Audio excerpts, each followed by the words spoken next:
Welcome back to Investing Talk Podcast. Today we're tackling, well, what might be one of the most fascinating paradoxes on the market right now, the strategic pivot of Bitfarms. That's right. A company traditionally known as a crypto miner, right?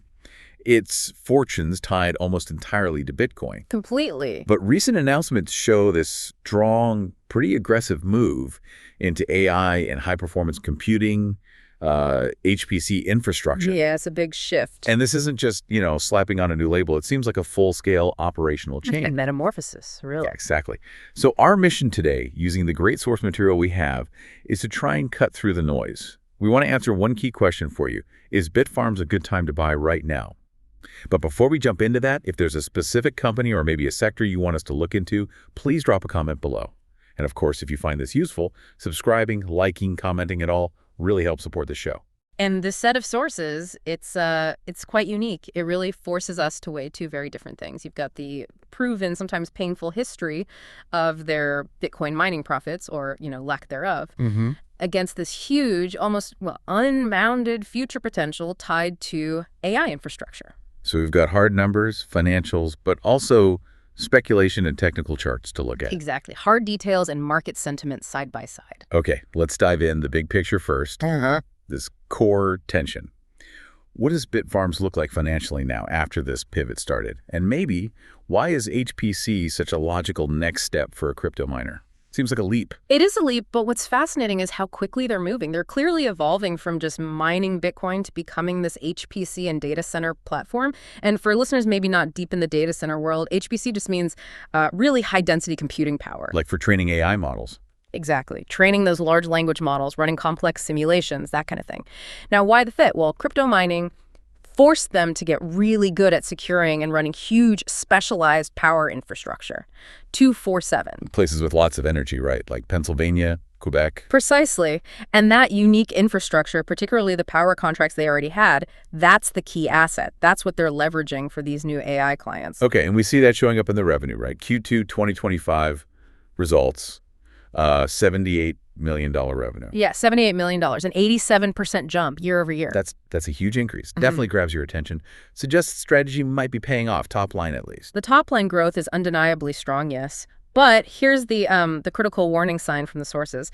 If you connect that revenue growth to actual profitability, the picture gets, complicated. A bit concerning, actually. How so? While revenue's way up, their gross mining margin dropped significantly, down to 45% in Q2 2025. Ouch, from 51% the year before. Exactly. That drop, that 45% figure, it really shows the cost of this transition. The legacy business is hurting while they fund the new one. Precisely. The crypto mining side is becoming less efficient, less profitable, right when they need cash flow the most for this huge build-out. And the sources pin that drop mainly on two things: higher energy costs and, crucially, lower Bitcoin prices around that time. So that margin pressure is really the core problem the AI pivot needs to solve. It absolutely is. And compounding that, despite the strong revenue, they still posted a net loss of $18 million for the full year 2024. Right. Now, help us understand that loss. Was it a cash flow problem or something accountants worry about? That's a really important distinction. The loss was largely driven by non-cash charges, specifically depreciation. Meaning the old mining equipment is just worth less on paper. Exactly. It's losing value rapidly. So it's what we call a paper loss. The underlying cash flow wasn't hit quite as hard as that net loss number suggests. But still, management projects, future growth based on this AI HPC expansion, they have to. But they're also careful to caution that long-term profit really hinges on, the industry actually adopting their new infrastructure quickly. So there's execution risk. Big time. Huge execution risk alongside the crypto volatility that just won't go away. Okay, so they're betting the company's stability, or at least its stock performance, on pulling off this pivot. Let's talk financial health then. Do they have the capital, the stability? This kind of infrastructure shift needs enormous upfront cash, CapEx. Yeah, massive CapEx. And they do maintain a solid liquidity profile, which is absolutely crucial right now. As of December 2024, the sources show they had about $95 million in cash and equivalents. Okay. And that was offsetting about $52 million in debt, which seems manageable. I also saw their current ratio was 2.1. That sounds pretty good. The sources say it's higher than many crypto peers. It is. That 2.1 ratio suggests better immediate stability, yes, compared to their peers anyway. But how much of that stability relies on assets that might be hard to sell if the AI build-out hits a rough patch? Well, that's the key, isn't it? How they're deploying that capital. They are streamlining. They announced they're shutting down their Argentina operations by November. Focusing resource. Exactly. Focusing everything on the U.S. projects, specifically that Panther Creek campus in Pennsylvania. Makes sense. Protect the cash flow. Right. But the really big news, the significant detail, is the financing validation they got. Ah, you mean the $300 million debt facility? That's the one. A massive $300 million facility from Macquarie Group, specifically for the HPC build-out. Getting backing from a group like Macquarie, that's a big deal. It's critical. It signals to the market that serious financial players think this AI strategy is viable enough to fund a huge part of it.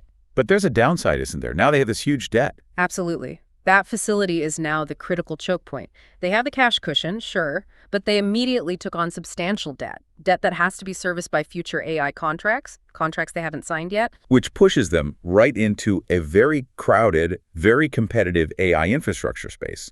I mean, it feels like everyone with a spare warehouse is pivoting to AI right now. It does feel that way sometimes. So what are Bitfarms' actual tangible advantages here? How do they stack up against the giants? Their advantages seem to be these strategic partnerships. The sources mentioned T5 data centers at Panther Creek and, crucially, their North American energy portfolio. That focus on power again? Yes. Securing competitive power in stable places like North America, that gives them a unique niche.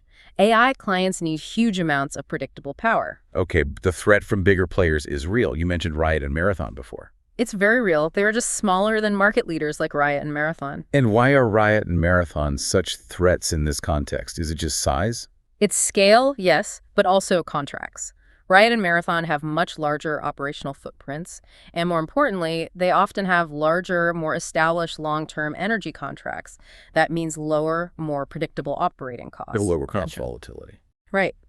So while Bitfarms has this unique energy sourcing angle, shifting to totally new data center tech carries higher execution risk and technology risk. So they need to prove it now. Immediately. They have to show they can sign those major large-scale AI clients.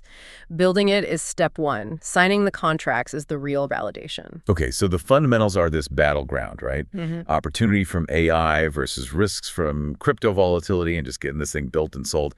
How are the technical traders seeing this? What are the charts telling us? Let's shift to the market perspective. Well, the technicals show exactly what you'd expect for a stock like this. Highly speculative, tied to crypto. Meaning high volatility. Extremely high volatility. The 30-day historical volatility is hovering near 65%. 65%. Wow. What does that practically mean? It means this stock isn't trading on steady fundamentals day to day. Not really. It's moving on sentiment, news, and, frankly, Bitcoin price swings. So big daily moves. Huge daily moves, which reinforces that idea of it being maybe better suited for short-term trading, not long-term investing right now. Okay. And the sources mentioned it traded between $2 and $2.08 over the past month. Where are the key levels traders are watching? Key support seems pretty firm down at $2. That's where recent lows have held. So if it breaks $2... That would suggest a significant breakdown in confidence, yeah. Resistance, where the rallies have tended to stall out, that's between $2.80 and $3. Getting above $3 would be a big signal then. A very big signal.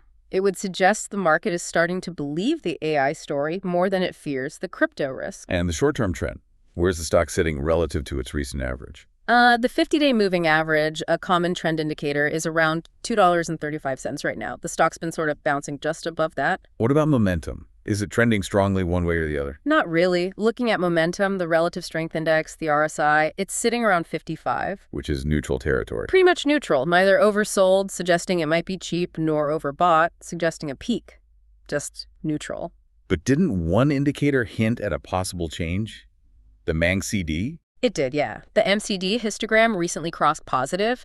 That can sometimes hint at a potential short-term upswing. But there's always a but with this stock, it seems. There really is. The sources really emphasize that this momentum, even if it starts, is extremely fragile. The trend is still highly sensitive to immediate, even hourly moves in the Bitcoin price. So the AI enthusiasm isn't strong enough yet to break that link? Not yet. Not fully decoupled from its crypto roots. Which means the general mood must be all over the place. Very much so. Bifurcated is a good word. You've got traders on social media really hyped about the AI angle, the diversification. They're driving speculative volume. And the other side? The other side is the longer-term investors. They're still looking at that negative net income, the execution risk, the lingering crypto exposure, and they're concerned. Understandably. Which is why analyst coverage is still cautious. You see mostly hold or maybe speculative buy ratings. It's a classic high-risk, high-reward play.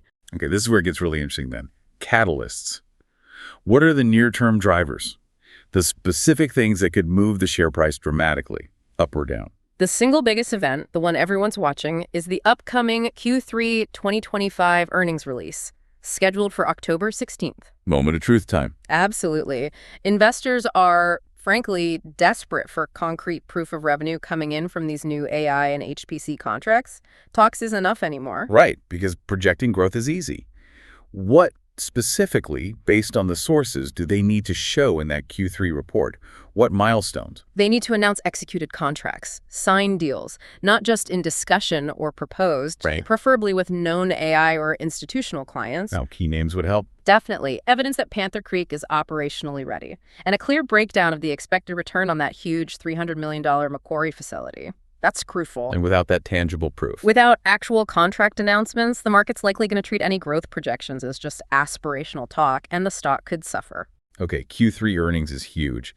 What else is in the pipeline? Any other potential catalysts? Well, there's the share buyback program they launched in September, repurchasing up to 10% of the public float. How does that help? It can provide some stability by reducing the supply of shares on the market, and it signals management confidence, theoretically. They think the stock is cheap. Also, keep a very close eye on October 25th, 2025. What's happening then? That's a major North America ETF rebalancing date. Ah, index inclusion potential. Exactly. If Bitfarms is deemed eligible for technology or infrastructure indices, maybe because of the pivot and the U.S. expansion, that could trigger significant buying. Passive institutional buying pressure. Right. Inclusion in a major tech index would be a big catalyst for demand. Okay, powerful potential catalyst. But we have to balance that. The risks. What could seriously derail this whole ambitious strategy? This really is the most important question for anyone thinking about investing here. The number one risk, highlighted again and again, is execution risk on the AI pivot. Meaning they build it, but nobody comes. Or they don't come fast enough or pay high enough margins.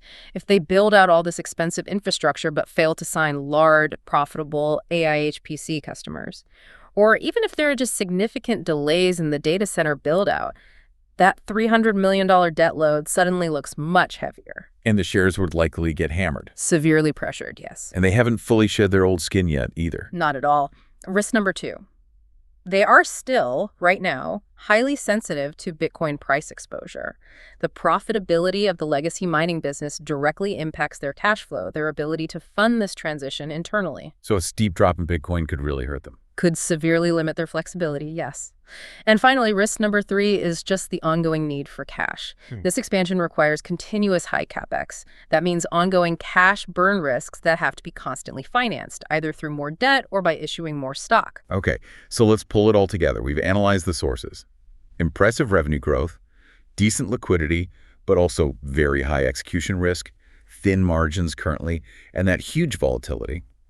What does it all mean for you, the listener, asking, is Bitfarms a good time to buy now? The sources point towards an overall risk-adjusted rating of 5 out of 10. 5 out of 10. Okay. What's the logic there? The rationale is pretty clear, actually. Bitfarms definitely offers potential upside. That comes from the strategic pivot to AI.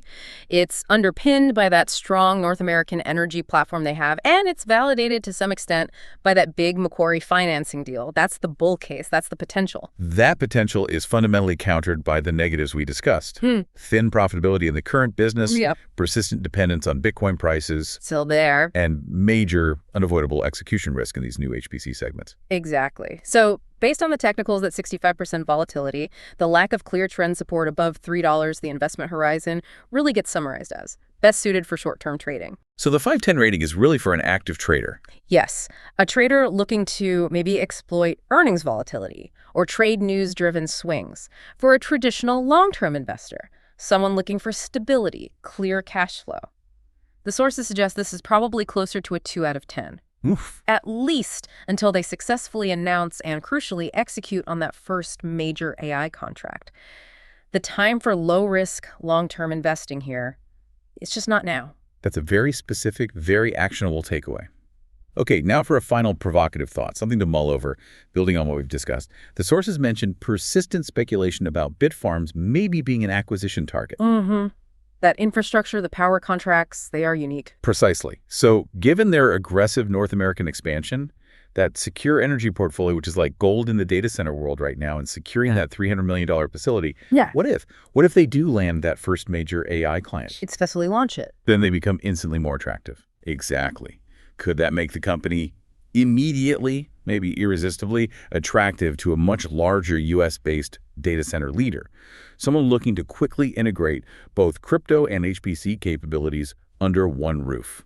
Buying Bitfarms infrastructure, especially those power contracts, might be cheaper and faster than trying to replicate it from scratch. So that consolidation risk, or maybe massive opportunity for shareholders that's still very much in play, could be the ultimate catalyst, perhaps. That potential for M&A, yeah, it's often the end game for smaller players who successfully build out unique, power-intensive infrastructure like this. It's definitely a key factor to watch, especially if the stock does manage to break above that $3 resistance level. Well, thank you for joining us for this analysis of Bitfarms. We certainly hope this exploration of the sources gives you a clearer picture of the high-risk, high-reward environment this company is operating in. It's a compelling story, for sure. But complex. Very complex story of industrial reinvention. Remember, you've heard our analysis based on the sources. Now do your own research, see what you uncover. And if you enjoyed this, please subscribe, like, and comment.